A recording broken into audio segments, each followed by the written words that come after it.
Bom dia, boa tarde, boa noite. Hoje eu vou falar sobre como o Império Bizantino sobreviveu à expansão islâmica inicial. Bom, o Império Bizantino, que é herdeiro do Império Romano Oriental, já que a metade ocidental caiu em 476, o Império Bizantino era a região mais rica, civilizada e poderosa do Mediterrâneo na Alta Idade Média. E a vida, liberdade e propriedade dos indivíduos eram mais protegidos que qualquer outro reino medieval. Mesmo depois do saque de Constantinopla feito na Quarta Cruzada em 1204, ele vai continuar relativamente poderoso e rico até cair em 1453. De 35 a.C. até 150 d.C., houve um período bom climático onde as colheitas eram boas, as chuvas abundantes e o clima era quente e favorável. Depois de 150, houve um resfriamento com menos colheitas e menos chuvas. O Egito se ferrou bastante com isso. E houve várias doenças que varreram o Mediterrâneo nesse período, varrendo entre 1/4 e 1/3 da população de todo o Mediterrâneo. Devido a pressões dos povos germânicos e dos persas nas fronteiras romanas, foi necessário dobrar o tamanho do exército e dobrar os gastos militares, e não havia imposto para fazer isso. Então, para isso, a moeda foi desvalorizada, houve uma escassez de recrutas para o exército, e assim começaram a recrutar mercenários bárbaros. Tudo isso causou a tão malfadada crise do terceiro século, que quase destruiu o Império Romano por completo. Depois do ano 300, as condições climáticas melhoraram, mas o Império Romano continuou caindo. A moeda de ouro foi restabelecida e as fronteiras foram estabilizadas durante a dinastia de Constantino. No entanto, isso não foi o suficiente. Depois do ano 400, o clima começou a esfriar novamente e isso levou a invernos mais rigorosos no oeste. E em 70 anos, os bárbaros saquearam Roma e engoliram todas as províncias romanas do Império do Ocidente.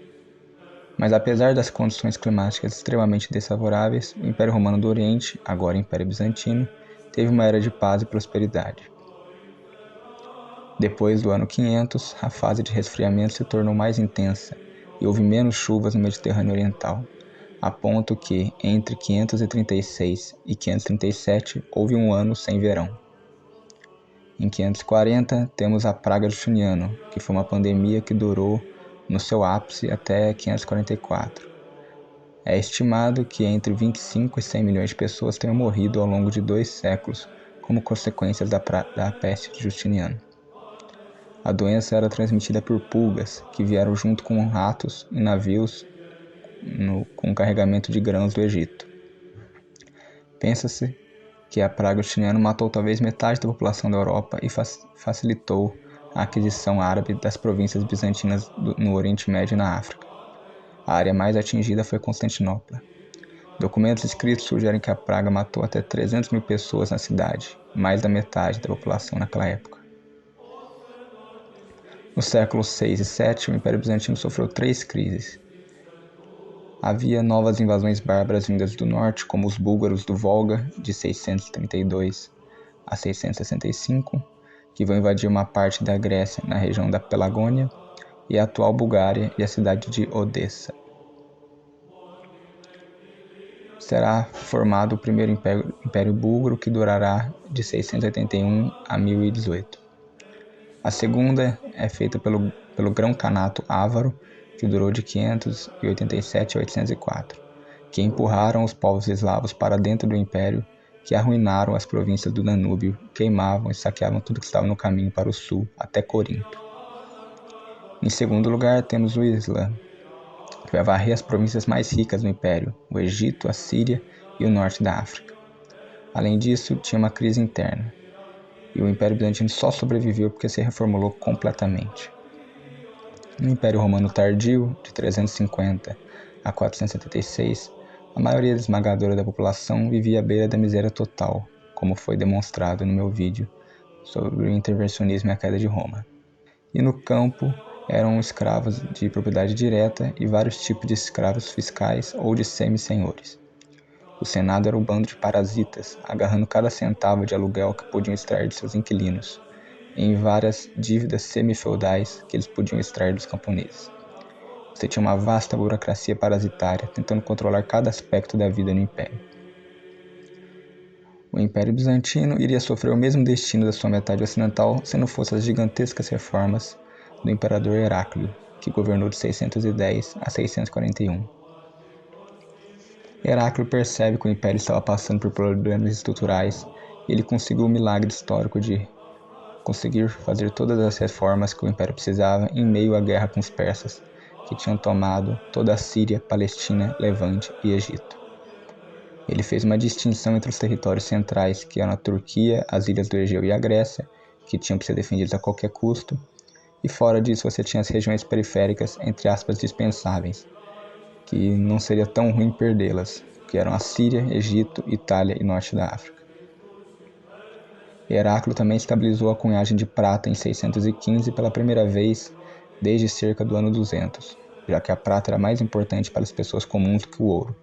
Ele passou a emitir uma prata pura e em quantidade fixa por séculos. Ele também acabou com as distribuições de alimentos subsidiadas pelo Estado nas cidades, além de luxuosos complexos de banho e amenidades gerais da vida urbana antiga. Ele acabou com o uso do latim como língua oficial, que passou a ser o grego. As propriedades senatoriais foram desmembradas e entregues aos que nela trabalhavam, em troca de serviço nas milícias locais, o que acabou com grande parte da parasitagem que os camponeses sofriam. E ele buscou a solução da controvérsia, da heresia, mais bem dizendo, monofisita dentro dos territórios centrais, sem prestar atenção especial aos desejos do Papa. As províncias da Síria, Palestina, Levante e Egito também eram as províncias onde a heresia monofisita era muito forte e ameaçavam a ordem do Império, tanto que todas elas caíram para o domínio muçulmano. Toda a regulação comercial foi ou sucateada ou anulada pela demissão dos funcionários relevantes. Após seu reinado, embora nunca abolida, a escravidão móvel se tornou muito menos difundida. O direito civil foi simplificado e o direito penal foi humanizado, e depois do século VII, a pena de morte raramente era usada. O Império Bizantino, também chamado de Império Romano Medieval, sobreviveu por causa dessa grande transformação realizada pelo Imperador Heráclio, que transformou uma máquina burocrática romana gigantesca em um império medieval, mais ou menos feudal, e que os mais simples cidadãos, tinham agora dignidade e estavam armados para defender seus próprios interesses. Os habitantes da Gália, da Itália, da Espanha, mal ergueram os olhos de seus arados enquanto os bárbaros giravam em torno deles no século V, já que a vida deles era tão merda no Império Romano tardio que eles preferiam os reis bárbaros, já que pelo menos eles cobrariam muito menos impostos. Já os cidadãos da Roma medieval lutavam como tigres em defesa de seu país e de sua fé ortodoxa. Repetidas vezes, os exércitos do califa colidiram contra uma parede de proprietários armados e perderam. Essa foi uma transformação realizada em um século, em meio a crises recorrentes durante as quais a própria Constantinopla foi repetidamente sitiada. Sozinha entre os impérios antigos em seu caminho, a Roma medieval enfrentou os árabes e manteve o Islã à distância por quase 5 séculos. Heráclio inaugurou a Era de Ouro de Bizâncio, que vai de 610 a 1025, que só acabaria depois da morte do imperador Basílio II em 1025, e os seus sucessores da dinastia macedônica começaram a voltar a expandir a burocracia e os impostos significativamente e começaram a desarmar o povo e as milícias camponesas, que foram a espinha dorsal da defesa do império por 4 séculos. Embora tenha vencido os persas em 627 em Nínive e restaurado as fronteiras originais e recuperando a verdadeira cruz, uma nova ameaça surgia. Heráclio recebe uma carta de Maomé em Jerusalém. Essa carta dizia algo como: Caro Heráclio, muito parabéns por ter derrotado os persas. Deixe-me, no entanto, falar sobre minhas últimas revelações dadas a mim pelo arcanjo Gabriel, e eu realmente peço que você me leve a sério e me aceite como seu líder religioso. Era ninguém menos que o próprio Maomé, que morreu em 632, 4 anos depois. Embora vencesse os persas, o império não tinha força o suficiente para enfrentar a rápida expansão islâmica. Com a derrota esmagadora das forças bizantinas na Batalha de Yarmouk para os árabes em 636, o imperador não teve escolha senão evacuar as províncias da Síria e Palestina, fazendo seu plano original e transferindo todas as forças restantes para defender as partes principais do império, que é a Grécia e a Turquia.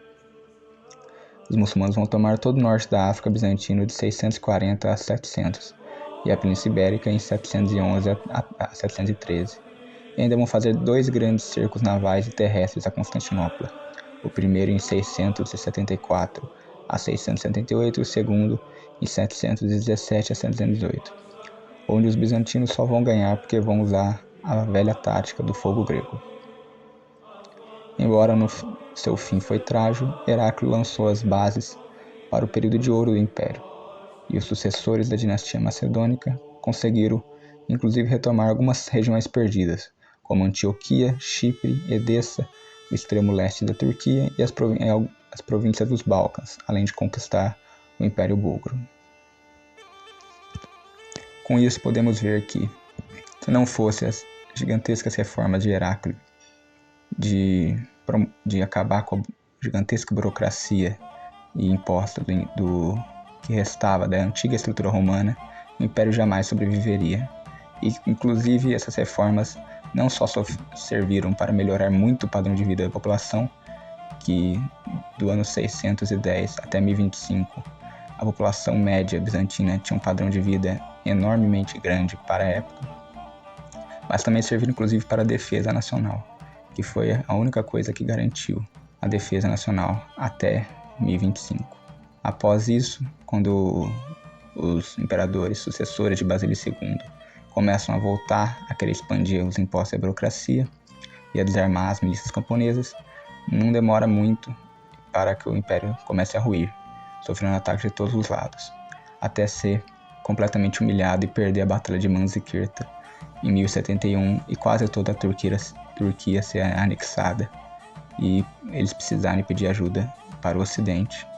Eles já eram cismáticos desde 1054 e aí eles só sobreviveram um pouco mais por causa da ajuda das cruzadas e do Ocidente.